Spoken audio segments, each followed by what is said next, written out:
Chess King was a United States men's clothing retailer that opened in 1968 and closed in 1995. Welcome back to my channel. If you haven't already, please hit that subscribe button and notification bell so you get notified of my latest videos. Please hit that like button and leave a suggestion or a comment. You might see that in a future video. Thanks for watching, and now back to a regular scheduled program. Think about it. The world on your mind. The music on your mind. Chess King on your body. The country on your mind. The game on your mind. Chess King on your body. The future on your mind. Television on your mind. Sex on your mind. Keep Chess King on your body. Tops and jeans, sale priced. Now 2 for $45. The first Chess King branch opened in Dedham Mall in Dedham, Massachusetts in March of 1968. Chess King's parent company, Melville Corporation, opened the first of its Chess King stores, a clothing chain geared towards fashion-conscious teens and youth. This was Melville's first venture into the fashion industry. For the uninitiated, Chess King was not a store for chess players or chess aficionados, nor was it a store specializing in clothing worn by chess players.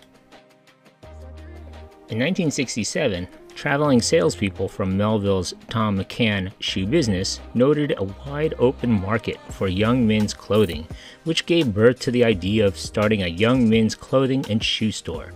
Market research reportedly found that chess and auto racing were popular interests of young men. In 1970, the New York Times described the store's concept as teen male apparel dress shops whose stores are highly identifiable with bold coloring and designs aimed at appealing to the 12 to 20 male market. 5 additional locations were opened in 1968 and 21 more in 1969. By late 1972, it had already grown to about 150 locations. By 1978, it had 300 locations. And by 1984, it had grown to over 500 stores. Perhaps the 70s were a little uneventful, or maybe it was the 1980s when the store really hit its stride. It's been said that the 80s were the decade of excess, and that was never more true than in an explosion of specialty clothing stores on the retail landscape at the time. One could say that anyone shopping at Chess King probably lacked the intelligence to play a game of chess, but that's neither here nor there. The store was a specialty clothing outlet that sold men's and women's lines of faux upscale 80s designer wear. More specifically, the cheesiest, sleaziest, ugliest, and most eye-searing 80s clothes you could possibly find. Velcro closures? Check.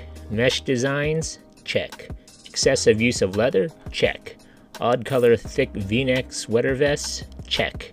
Just think of any tacky 80s trend and then spin it as upscale. That's Chess King.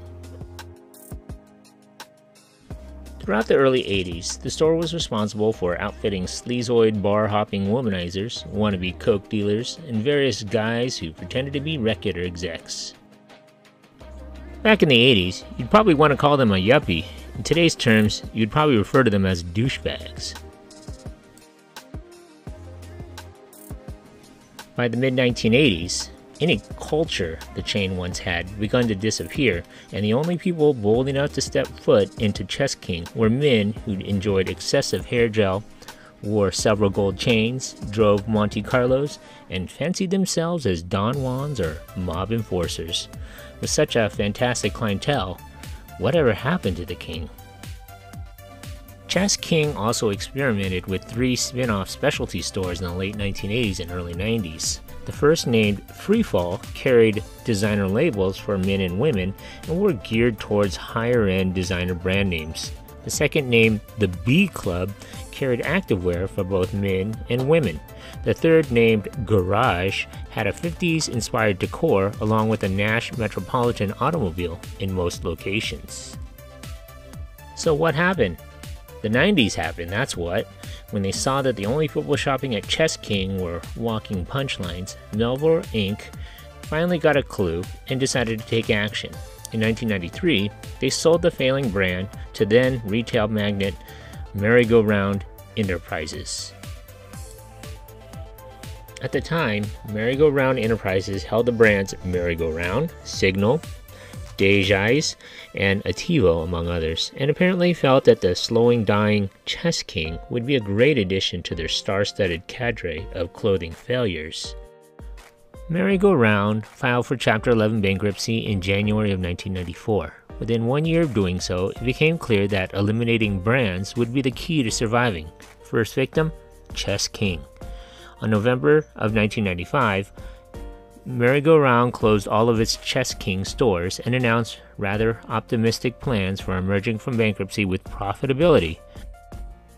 Let's not get ahead of ourselves. We'll stress that word optimistic because quite the opposite happened. But that will be for another video. Thanks for watching. Hey, if you just watched my video, thanks for watching.